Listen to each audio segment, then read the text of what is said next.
Relawan Peduli Pendidikan Indonesia, RAPI, bekerja sama dengan STIMIK Bandung melaksanakan MOU pada realisasi layanan mahasiswa yang tidak mampu.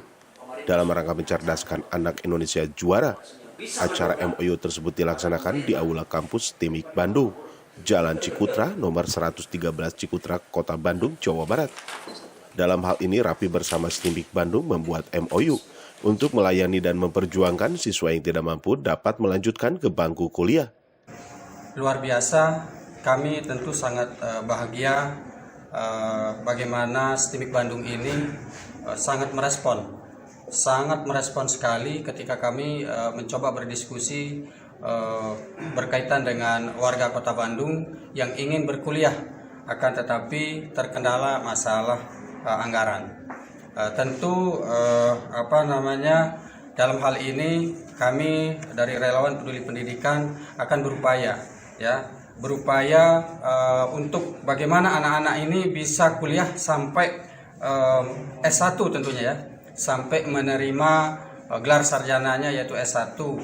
Itu satu. Kedua, tentu membantu pihak kampus.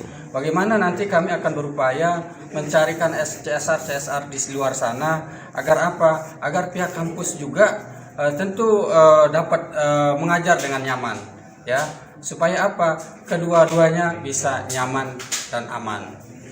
Iya, sesuai dengan amanat Undang-Undang Dasar 1945 bahwa kita harus ikut serta dalam mencerdaskan kehidupan bangsa, sebagaimana juga tertuang dalam Tridharma Perguruan Tinggi, penyelenggaraan pendidikan, penelitian, dan pengabdian kepada masyarakat.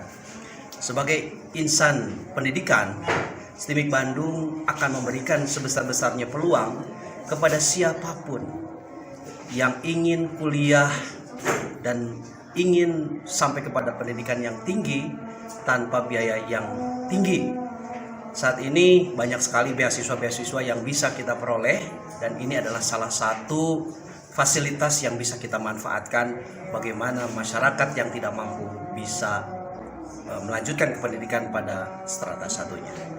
Selanjutnya, STIMIK Bandung bersama RAPI ingin mewujudkan cita-cita itu, merealisasikan yang hari ini alhamdulillah sudah ditandatangani MOU, kesepakatan kedua belah pihak bagaimana RAPI untuk menyiapkan atau mencari mahasiswa yang kurang mampu itu, kemudian dikuliahkan di STIMIK Bandung, tentunya dengan berbagai cara agar mereka tidak lagi ada kata tidak bisa kuliah karena masalah biaya. Widi Herian mengabarkan, Hadas TV, Kota Bandung, Jawa Barat.